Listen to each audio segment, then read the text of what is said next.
ప్రపంచవ్యాప్తంగా సాంకేతిక పరంగా, సమాచారం పరంగా, ఇతర విషయాల పరంగా మెజారిటీ ప్రజలు విశ్వసించేది గూగుల్ను మాత్రమే. గూగుల్ సేవల మీద ప్రపంచవ్యాప్తంగా ప్రజలు ఆధారపడిన నేపథ్యంలో ఆ కంపెనీ మరింత విస్తృతంగా తన కార్యకలాపాలు విస్తరిస్తోంది. శ్వేతదేశ కేంద్రంగా ఏర్పాటైన ఈ సంస్థ ప్రపంచవ్యాప్తంగా తన కార్యకలాపాలు కలిగి ఉంది. హైదరాబాద్లో అతిపెద్ద డాటా సెంటర్తో పాటు సర్వీస్ సెంటర్ కూడా గూగుల్కు ఉంది. అమెరికాలో విస్తరణకు అవకాశం ఉన్నప్పటికీ సొంత దేశాన్ని కాదనుకుని ముఖ్యంగా భారత్ మీద ఫోకస్ చేసింది. భారత్లోని ప్రధాన నగరాల్లో గూగుల్ తన కార్యకలాపాలను సాగిస్తోంది. అయితే ఇప్పుడు దక్షిణాది రాష్ట్రాల్లో ముఖ్యంగా విశాఖలో గూగుల్ తన డేటా సెంటర్ను నెలకొల్పుతోంది. వాస్తవానికి ఐటీ కంపెనీలు డేటా సెంటర్లను ప్రకృతి విపత్తులు చోటు చేసుకున్న ప్రాంతాలలో ఏర్పాటు చేస్తూ ఉంటాయి.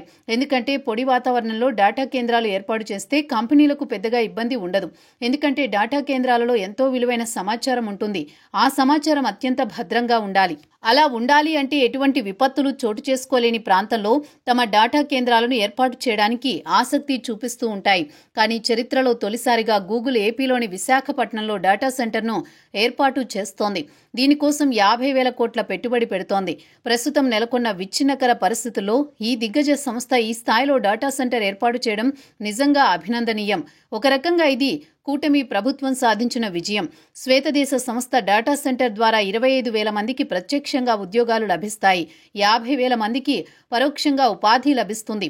విశాఖ భౌగోళికంగా ప్రకృతి విపత్తులు చోటు చేసుకునే ప్రాంతం. ఎందుకంటే విశాఖ సముద్ర తీరాన ఉంటుంది. సముద్రంలో ఏమాత్రం ఆటుపోట్లను చోటు చేసుకున్నా, ఇంకా ఏమైనా మార్పులు జరిగినా ఆ ప్రభావం విశాఖ నగరం మీద ప్రభావితమవుతుంది. అర్థం చేసుకోవచ్చు. అయితే ప్రకృతి విపత్తులు చోటు చేసుకోవడానికి అవకాశం ఉన్నప్పటికీ దిగ్గజ టెక్ సంస్థ తన సమాచార వ్యాప్తి కేంద్రాన్ని విశాఖలో ఏర్పాటు చేయడానికి ముందుకు రావడం విశేషం.